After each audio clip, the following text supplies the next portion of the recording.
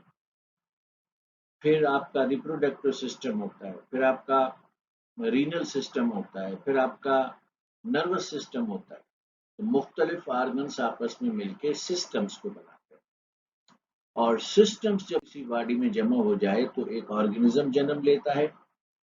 اور وہ پلانٹ بھی ہو سکتا ہے، وہ کوئی اینیمل بھی ہو سکتا ہے، کوئی فنگس بھی ہو سکتا ہے، کوئی پروٹسٹ بھی ہو سکتا ہے. تو آپ نے شروعات کی سب ایٹمک پارٹیکل سے، اس سے بنے ایٹم، اور ایٹم سے بنے مالیکیولز، مالیکیول سے بنے آپ کے آرگینلز، آرگینل سے آپ کے بنے سیل، سیل سے بنے ٹیشوز، ٹیشوز سے بنے آرگنز، اور آرگنز سے بنے سسٹمز، اور سسٹم سے بن گئے آرگنزم. اور آرگنزم کو جو ہم نے پڑھا تھا فرسٹ ایئر کے شروعات میں کہ there are 1.5 million species of the organisms. تو اسپیشی کی ڈیفینیشن آپ کو ہم نے بتائی تھی کہ ایسے جاندار جن کا کروموسوم نمبر سیم ہو اور دوسروں سے ڈفرنٹ ہو. مثلا یہ دیکھیں، یہ ریچھ ہے، اس کا کروموسوم نمبر زیبرا جیسا تو نہیں ہوگا نا، اور زیبرا کا کروموسوم ہاتھی جیسا نہیں ہوگا نا، ہاتھی کا کروموسوم زراف جیسا نہیں ہوگا نا. لیکن دنیا کے سارے زرافوں کا کروموسوم نمبر سیم ہے، سارے شیروں کا آپس میں سیم ہے، سارے زیبرا کا آپس میں سیم ہے، ساری ہاتھیوں کا بھی آپس میں سیم. تو اگر جانداروں کا کروموسوم نمبر سیم ہے تو وہ اسپیشی کہلائیں گے. مونکیز کا کروموسوم نمبر 48 ہے، چاہے وہ شمال میں رہتے ہوں، جنوب میں رہتے ہوں، مشرق میں رہتے ہوں، مغرب میں رہتے ہوں. انسانوں کا نمبر آف کروموسوم جو ہے یہ چارلس ڈارون کا عجیب اشر بنایا ہوا ہے کہ یہ 46 ہے. اب افریقہ کے کالے ہوں کہ امریکہ کے گورے ہوں، یا ایشینز کے براؤن ہوں، یا چائنا والے پیلے لوگ ہوں، اس سب کا کروموسوم نمبر 46 ہے. اور چکن جو ہے اس کا نمبر آف کروموسوم دنیا میں ہر جگہ پر 78 ہے، اور فراق کا 26 ہے. اور پسیم سٹائیوم جو کہ مینڈل نے استعمال کیا تھا اپنے کام کے اندر، law of segregation, law of independent assortment, law of dominance, اس میں استعمال یہ وہی پسیم سٹائیوم ہے. اس کا نمبر آف کروموسوم ہے 14. تو جن جانداروں کا نمبر آف کروموسوم سیم ہوگا تو وہ اس کو کہلائیں گے. اب انسان ایک اسپیشی ہے، لیکن دنیا میں کوئی ایک انسان تو نہیں رہتا، دنیا میں بہت سارے انسان مل جل کے رہتے ہیں. تو ساری انسانوں کی جو ہے وہ پاپولیشن ہوگی. تو اسپیشیز ایک جاندار جیسے جتنے بھی دوسرے جاندار ہیں وہ اسپیشیز کہلائیں. اور مختلف جانداروں کی اسپیشیز جس جگہ پر رہیں گی تو وہ کمیونٹی کہلائیں گے. مثلا اس چھوٹے سے ایکو سسٹم میں دیکھیں، گلہری ہے، ایسی اور بھی گلہریاں ہوں گی، پرندہ ہے، ایسے اور بھی پرندے ہوں گے، ہرنی ہے، دوسری ہرنیاں بھی ہوں گی. تو اگر یہاں پہ 100-200 ہرنیاں ہیں تو وہ ہرنیوں کی پاپولیشن ہے، گلہریوں کی پاپولیشن بھی ہوگی، پرندوں کی پاپولیشن بھی ہوگی، وغیرہ وغیرہ. تو مختلف جانداروں کی پاپولیشن جمع ہو جائیں تو اسے کمیونٹی وجود میں ہے. اور کمیونٹیز جس جگہ پہ رہتی ہیں وہ جگہ ہیبیٹیٹ کہلاتی ہے. مثلا یہ چھوٹا سا تالاب دیکھیں، اس پہ آپ کو مختلف اسپیشیز نظر آ رہی ہیں. مثلا زراف ہے تو اس کی بھی پاپولیشن ہے. تو جہاں پر مختلف کمیونٹیز اکٹھے رہتی ہیں تو یہ جگہ ہیبیٹیٹ کہلاتی ہے. ہیبیٹیٹ مائکرو بھی ہو سکتی ہے اور ہیبیٹیٹ میکرو بھی ہو سکتی ہے.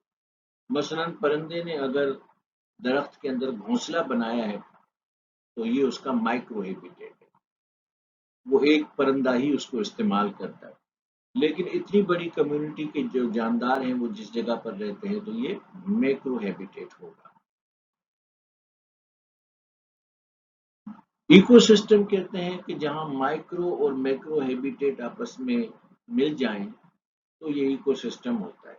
اور ایکو سسٹم وہ جگہ ہوتی ہے کہ ایک ایکو سسٹم اپنے انوائرمنٹ میں مختلف ہوتا ہے دوسرے ایکو سسٹم سے. آپ میں سے وہ اسٹوڈنٹس جو تھر پارکر کی طرف گئے ہیں، تو اگر آپ نو کوٹ والی سائڈ سے جائیں تو نو کوٹ تک آپ کو ویسی زمین نظر آئے گی، ویسی ہریالی نظر آئے گی، ویسے چرند پرند درخت نظر آئیں گے جیسے حیدرآباد میں ہے۔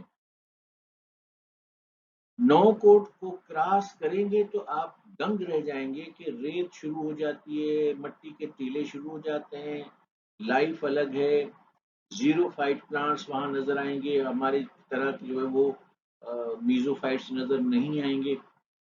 تو آپ اگر تھوڑا سا پلٹ کے پیچھے کی طرف دیکھیں نو کوٹ کی طرف تو حیدرآباد جیسا ماحول ہے، اور آپ یوں پلٹ کے دیکھیں تھر پارکر کی طرف تو الٹوگیدر ڈفرینٹ ایٹماسفیئر ہوتا ہے۔ تو وہاں بہترین جگہ ہے جہاں پتہ کر سکتے ہیں کہ ایکو سسٹم ایک دوسرے سے مختلف کیسے ہوتا ہے۔ ایک طرف ہریالی ہے، کھیت ہیں، کھلیان ہیں، اور دوسری طرف ریت ہے، ڈیزرٹ ہے، تو ایکو سسٹم اسی کو کہتے ہیں۔ پھر دنیا میں چھوٹے بڑے بہت سارے ایکو سسٹم ہیں، ان کو کلیکٹیولی بایوسفیئر کہا جاتا ہے۔ اب تین تو فارسٹ کے ایکو سسٹم ہیں، ٹراپیکل رین فارسٹ، ڈیسیڈیس فارسٹ، اور کونیفر فارسٹ۔ اس کے بعد تندرا کا ایکو سسٹم ہے، گراس لینڈ کا ایکو سسٹم ہے، سوانا کا ایکو سسٹم ہے، بہت سارے ایکو سسٹم ہے۔ تو یہ سارے ایکو سسٹمز آپس میں مل کے ہماری زمین کو بناتے ہیں، جس کو ایکو اسفیئر بھی کہتے ہیں اور بایو اسفیئر بھی کہتے ہیں۔ اور غالباً اس چیپٹر کی پہلی سلائیڈ جو ہم نے پڑھی تھی جس میں ہاتھوں پہ گلوب اٹھایا ہوا تھا، تو وہ بایو اسفیئر ہے۔ تو یوں سب ایٹامک پارٹیکل سے سلسلہ شروع ہوتا ہے تو ہم بایو اسفیئر تک آ جاتے ہیں۔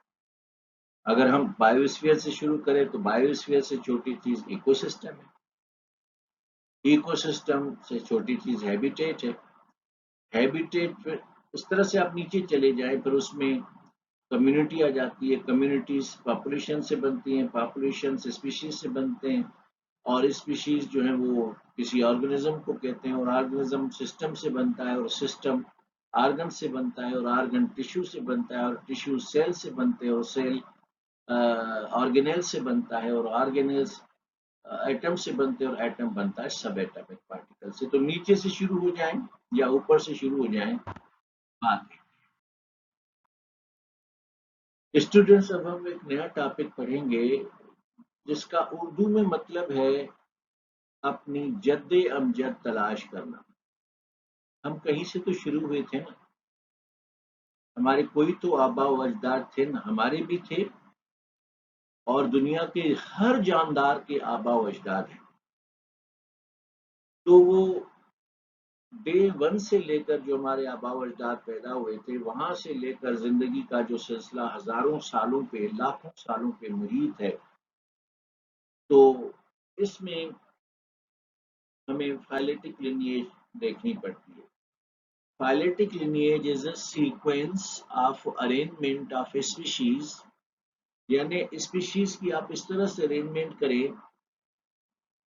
from ancestors to descendants۔ ancestors مانا ہمارے آبا و اجداد، اسانجا ابا دادا، our forefathers، and descendants means you and I۔ ہم descendants ہیں، ہم لیٹسٹ ہیں، لیکن میں کس کی اولاد ہوں، وہ کس کی اولاد ہے، وہ کس کی اولاد ہے، وہ یہ یوں کر کے سلسلہ بگننگ میں چلا جائے۔ تو فائلیٹک لینیج ایسا ہوتا ہے کہ جس میں آپ اپنے جد امجد کو تلاش کرتے ہیں کہ اس کے بعد کون سی اسپیشی آئی، اس کے بعد کون سی اسپیشی آئی، اس کے بعد کون سی اسپیشی آئی، اور اس کے بعد کون سی اسپیشی آئی، اور اس کے بعد کون سی اسپیشی آئی۔ تو یہ سلسلہ جو ہے جس میں ہم اپنے اینسسٹرز کی آئیڈینٹیفیکیشن کرتے ہیں، that is called phyletic lineage.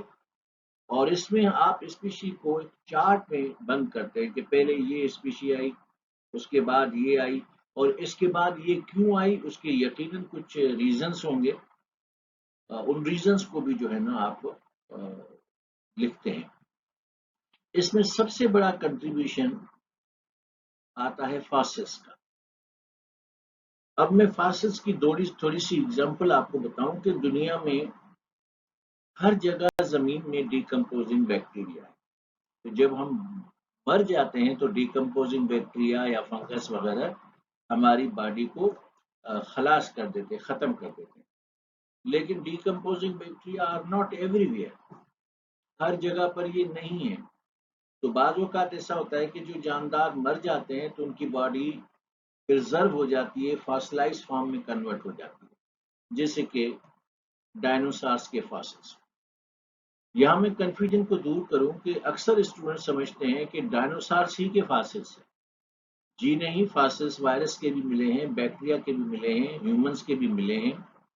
Any thing which is preserved in the fossilized form تو اس کو فاسل کہتے ہیں. اردو میں اس کے لیے لفظ آتا ہے رکاز، سندھی میں لفظ ایندو پنڈ پہن، some thing that is preserved for ever. تو آپ کو جب فاسلس ملتے ہیں تو ان فاسلس کے اوپر آپ ایک امیجنری نقشہ کھینچتے ہیں کہ اگر یہ ڈھانچہ ایسا ہے تو باڈی ایسی ہوگی. اور پھر آپ کے پاس آج کل ٹیکنکس اویلیبل ہیں جس کے ذریعے سے آپ فاسلس کو ان کی ایج معلوم کر سکتے ہیں. ریڈیو کاربن 14 میتھڈ سے آپ ان کی ایج معلوم کر سکتے ہیں کہ یہ راکاس یا یہ فاسل یہ کتنے ملین سال پرانا ہے. اس کے بعد جو ملے گا تو وہ اس سے پرانا ہے یا وہ اس سے نیا ہے. تو یوں فاسلس کے ذریعے آپ کو ایک لنک ملتی چلی جاتی ہے اینڈ الٹیمیٹلی آپ ڈسینٹس تک آ جاتے ہیں. یعنی عصر حاضر کے جانداروں کے فاسلس ان کے اینسسٹرز کی ساری ہسٹری بیان کرتے ہیں. تو ہمیں پتہ ہے کہ where from the life was started. Vertebrate سے انورٹیبریٹس پہلے آئے، انورٹیبریٹس میں سب سے پہلے پوریفیرا آئے، پھر نائڈیریا آئے، پھر سیلنٹیٹ آئے، پھر پلیٹی ہیلمنٹس آئے، پھر انلیٹس آئے، پھر مولسکا آئے، پھر آرتھروپوڈس آئے، پھر ایکائنوڈرمٹس آئے، پھر ہیمیٹا کارڈیٹ آئے. ہیمی کارڈیٹ میں پہلے فشز آ گئیں، فشز نے پھر ایمفیبینس کو جنم دیا، ایمفیبینس سے پھر ریپٹائلس بنے، ریپٹائل سے پھر برڈس اور آخر میں میملس، اور میملس میں سب سے آخری میمل میں ہو رہا ہے. تو آپ کو یہ سب اس لیے پتا ہے کیونکہ ہر دور میں جانداروں کے فاسلس آپ کو ملے ہیں. جیولوجیکل ٹائم پیریڈ کو سمجھنا ہے. یہ دیکھیں ہماری جو زمین ہے نا، اس میں ہر وقت کوئی تبدیلیوں کا ایک سلسلہ ہے جو چلتا رہتا ہے. سب سے پہلے تو آپ کو یہ سمجھنا پڑے گا کہ زمین کریٹ کب ہوئی. کچھ کہتے ہیں 4 بلین ایئرس، کچھ کہتے ہیں 4 بلین ایئر سے کچھ زیادہ ہی عرصہ ہے. بہرحال زمین کی بن گئی، اور جس وقت زمین بنی تھی تو اس میں حالات لائف ایگزسٹ کرنے جیسے نہیں تھے. نیرلی 2 بلین سال لگے زمین کو اس شیپ میں آنے میں کہ زمین میں پھر لائف آ گئی. اور پھر زمین جیسے زندگی تبدیلی کا نام ہے، یہ تبدیلی ایولیوشن کہلاتی ہے، تو زمین کی بھی ایولیوشن ہوتی ہے. تو زمین کے مختلف ادوار ہیں، اس میں سے کوئی پیریڈ پلایوسین ہے، کوئی یوسین ہے، کوئی لیگوسین ہے، کوئی مایوسین ہے، کوئی پلایوسین ہے، کوئی پلیسٹوسین ہے، کوئی ہولوسین ہے. یہ زمین کے اندر مختلف جیولوجیکل ٹائم پیریڈ گزرے ہیں. اور اس کو اگر آپ اس چیز کے نظریے سے دیکھیں تو یہ ملاحظہ کیجیے گا کہ 4.6 بلین ایئر پہلے زمین بنی، اور زمین کے اندر جو یہ جیولوجیکل ٹائم پیریڈ آتے گئے، اور یہاں پہ دکھایا گیا کہ کس جیولوجیکل ٹائم پیریڈ پہ کون سے جاندار ایوالو ہوئے، کون سے پیدا ہوئے.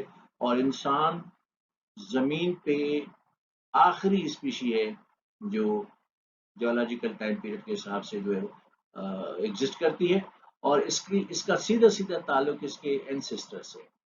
تو ان کے بعد یہ آئے کس پیریڈ میں، ان کے بعد یہ آئے کس پیریڈ میں، یوں کرتے کراتے finally you come to the conclusion انسان کس پیریڈ کی پیداوار ہے، اور اس سے پہلے کون سے جاندار تھے، اس سے پہلے کون سے جاندار سے. بعض جاندار تو شروع سے ہی چلتے آ رہے ہیں، تبدیل ہوتے ہوتے ہوتے ہوتے یہاں، اور بعض جاندار ایسے بھی ہیں کہ جن کی بیچ میں ایکسٹنکشن ہو گئی ہے. آپ اگر زمین کی کھدائی کریں تو اس پیریڈ کے اندر وہ جاندار ملیں گے جن کی ایکسٹینشن ہوئی ہے، اس پیریڈ کے اندر وہ جاندار ملیں گے جن کی ایکسٹینشن کا مطلب ہے کہ آگے کوئی لیونگ فارم میں وہ جاندار نہیں مل رہا، اس کے صرف فاسلس میں. تو جیولوجیکل ٹائم پیریڈ ہمیں ہماری تاریخ سمجھنے میں، ہماری قدامت سمجھنے میں، کہ پری ہسٹورک ٹائم پیریڈ سے لے کر ماڈرن ٹائم پیریڈ تک اسپیشیز کا کیا حال احوال ہے وہ سمجھنے میں ہمیں آسانی ہوگی. تو اسٹوڈینٹس کے ساتھ چیپٹر فرسٹ آپ کا پورا ہوا، ریلیکس ہو جائیں اور خوب محنت کریں. یہ مشکل چیزیں نہیں ہیں. مشکل چیز وہ ہوتی ہے جس کے لیے سمجھا جائے کہ یہ مشکل ہے. انگریزی میں کہاوت ہے، if you think you will be defeated you are. مانا اگر آپ سوچیں گے کہ آپ کو شکست ہو جائے گی تو سمجھو ہو گئی. اس کا دوسرا ایسا ہے کہ if you think you will win you won't. اگر آپ سوچ رہے ہیں کہ آپ جیت جائیں گے تو سمجھیے آپ جیت گئے. تو یہ وگر جو ہے، یہ طاقت جو ہے اپنے اندر پیدا کیجیے گا کہ دنیا میں دوسرے لوگ جو اتنے اتنے اونچے مقامات پر پہنچے ہیں، are they special creation? No not at all, they are same as like you. تو آپ کنسنٹریشن کے ساتھ پڑھیں اور یاد رکھیے وقت بہت بڑا سرمایہ ہوتا ہے، اسے ضائع کرنے والا تباہ ہو جائے. آپ لوگوں کو اللہ تعالیٰ کامیاب کرے. اگلے چیپٹر کے ساتھ پھر حاضر ہوں گے. Thank you very much. خدا